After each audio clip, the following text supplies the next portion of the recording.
Hello friends, स्वागत है आप सभी का। आज हम जो है गंगा तंत्र के बारे में बात करने वाले हैं।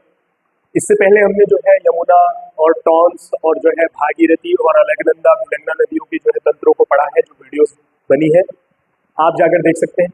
आज हम जो है सबसे मुख्य नदी गंगा नदी, जो उत्तराखंड से जिसका प्रवाह माना जाता है, उद्गम स्थान माना जाता है और भारत के 5 राज्यों से होकर जो है बहती है गंगा नदी।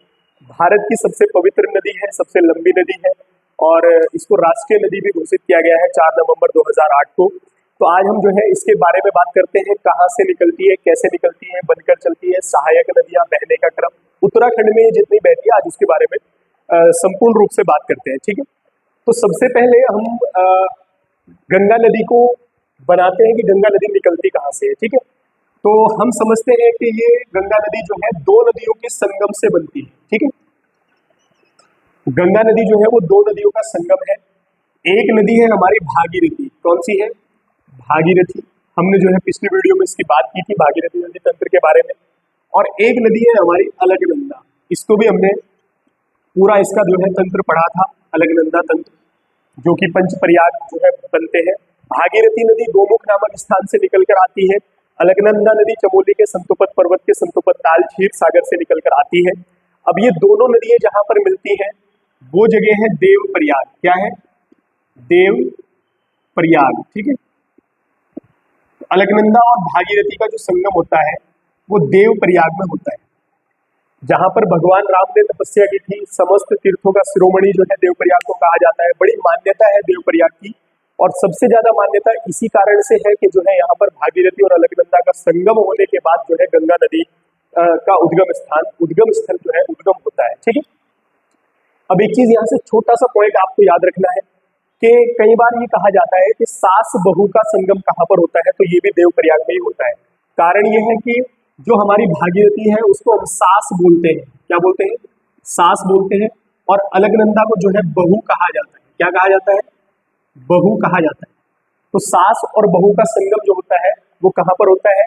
देवप्रयाग में होता है। और आगे बढ़ने पर जब है यहाँ से बनकर चलती है हमारी गंगा नदी। ठीक है, और सबसे मुख्य नदी है गंगा नदी। ठीक है, तो जब जो है भागीरथी और अलकनंदा के संगम पर देवप्रयाग बनता है, सबसे पहले ये बात ध्यान रखनी है। अगर थोड़ी सी आप मैप की तरफ ध्यान दें तो ये प्रक्रिया जो घटित हुई है, जो देवप्रयाग में अलकनंदा और भागीरथी का संगम हुआ है, ये टिहरी जनपद है।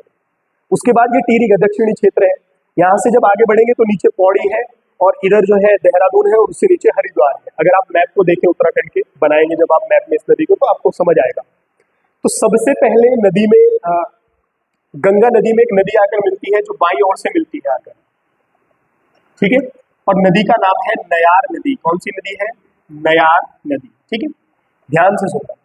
नयार नदी एक अलग तंत्र है जिसको हम पढ़ेंगे, इसकी सहायक नदियों की भी बात करेंगे, लेकिन उससे पहले हम देख लेते हैं कि नयार नदी निकलकर कहां से आती है। ठीक है, तो ध्यान से सुनना। हमारे उत्तराखंड में एक श्रेणी है जिसका नाम है दूधातोली श्रेणी। दूधातोली श्रेणी, दूधातोली पर्वत श्रेणी जो है उत्तराखंड के 3 जनपदों में फैली है, चमोली, अल्मोड़ा और पौड़ी में। और ये जो है उत्तराखंड का पामीर भी इसको कहा जाता है, दूधातोली पर्वत श्रेणी को। इससे 5 नदियां निकलती हैं, पश्चिमी नयार, पूर्वी नयार, आटागाड़, बीनो और पश्चिमी रामगंगा। इन 5 नदियों का उद्गम स्थान जो है दूधातोली पर्वत श्रेणी से होता है, जिनमें से एक नदी है नयार नदी। नयार नदी कोई एक नदी नहीं है, ये 2 नदियों का मेल है, पश्चिमी नयार और पूर्वी नयार। जब पश्चिमी नयार जो है दूधातोली के पश्चिमी ढाल से निकलती है और पूर्वी नयार जो है दूधातोली के पूर्वी ढाल से निकलती है, और दोनों जो है सतपुली पौड़ी में मिलने के बाद नयार नदी जो है बनती है। और नयार नदी जो है गंगा नदी से सबसे पहले बाईं ओर से सबसे पहली सहायक नदी है। तो ये मिलती कहां पर है? तो देखो, पौड़ी में एक जगह है जिसका नाम है व्यास घाट। क्या है? व्यास घाट या फूल चट्टी नामक स्थान है। क्या है? फूल चट्टी नामक स्थान। व्यास घाट के पास फूल चट्टी नामक स्थान पर जो है बाईं ओर से गंगा नदी में नदी आकर मिलती है जिसका नाम है नयार नदी। और वैसे अगर हम बात करेंगे नयार नदी और गंगा के संगम पर कौन सा प्रयाग है, तो इस प्रयाग को हम इंद्र प्रयाग के नाम से जानते हैं। किस प्रयाग के नाम से जानते हैं? इंद्र प्रयाग के नाम से जानते हैं। ठीक है, तो सबसे पहले जब गंगा बनकर चली तो गंगा नदी में फूलचट्टी व्यास घाट नामक स्थान के पास दूधातोली पर्वत श्रेणी से आने वाली जो है नयार नदी जो है गंगा नदी में मिल जाती है। ठीक है, उसके बाद आगे बढ़ने पर, आगे जब हम इसमें बढ़ेंगे तो इसमें एक नदी आकर मिलती है और बड़ी मुख्य नदी है जिसका नाम है चंद्रभागा। कौन सी नदी है? चंद्रभागा। ध्यान से सुनना, पेपर में प्रश्न बनता है, ठीक है। चंद्रभागा नदी जो है आकर मिलती है। पहले हम ये देखते हैं मिलती कहाँ है, उससे पहले निकलकर कहां से आती है, ठीक है। तो चंद्रभागा नदी जो है टिहरी के कशमाली धार से निकलकर आती है। कहां से? कशमाली धार से, ठीक है। तो टिहरी की कशमाली धार से निकलकर जो है चंद्रभागा नदी और गंगा में जो है जहां पर मिलती है वो जगह है ऋषिकेश। फेमस जगह है, देहरादून के दक्षिणी क्षेत्र में है। तो ऋषिकेश में जो है गंगा नदी से मिल जाती है चंद्रभागा नदी। तो ऋषिकेश में गंगा और चंद्रभागा का संगम होता है और चंद्रभागा नदी टिहरी के कशमाली धार से निकलकर आती है, ठीक है। उसके बाद सबसे मुख्य जो अब आगे जो नदी इसमें मिलने वाली है वो है, अब हम बात करते हैं, नदी आती है निकलकर एक जिसका नाम है, ठीक है, ये नदी है हमारी जिसका नाम है सौंग नदी। कौन सी नदी है? सौंग नदी, ठीक है। तो जो है अब सौंग नदी जो है ऋषिकेश के बाद जो है देहरादून के रायवाला में, कहां पर? रायवाला। आप सभी लोग अवगत हैं इससे, यहीं पर क्षेत्र में पास में क्षेत्र में पड़ता है। कौन सा क्षेत्र है? रायवाला, ठीक है। तो देखो सबसे पहले गंगा नदी मिलकर बनकर चली, तो सबसे पहले इंद्रप्रयाग में यानी कि नयार नदी का संगम हुआ ब्यास घाट के पास जो दूधातोली श्रेणी से आई। उसके बाद कशमाली धार टिहरी से आने वाली चंद्रभागा नदी जो है ऋषिकेश में गंगा से मिल जाती है। उसके बाद रायवाला में जो है सौंग नदी जो है किससे मिल जाती है? गंगा से मिल जाती है।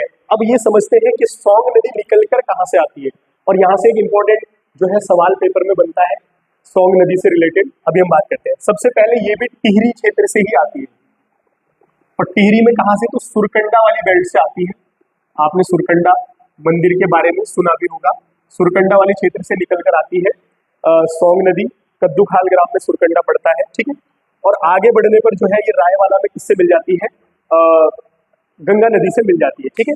अब यहाँ पर जो है जब सौंग नदी निकलकर चलती है तो कुछ प्रमुख सहायक नदियां हैं जो पेपर में आता है। सबसे पहले हम एक सहायक नदी की बात करेंगे जिसका नाम है बाल्दी, ठीक है। कौन सी सहायक नदी है? बाल्दी सहायक नदी है, ठीक है। अब बाल्दी सहायक नदी है जो कि सहस्त्रधारा वाली बेल्ट में इसमें मिलती है, और सहस्त्रधारा जो है वो बाल्दी नदी के तट पर ही बसा है, जो नदी जिसमें पर्यटक स्थल भी है वहीं पर जो है बाल्दी नदी बहती है, ठीक है। आगे बढ़ने पर इसकी जो एक सहायक और नदी है जिसका नाम है विघालना। क्या है?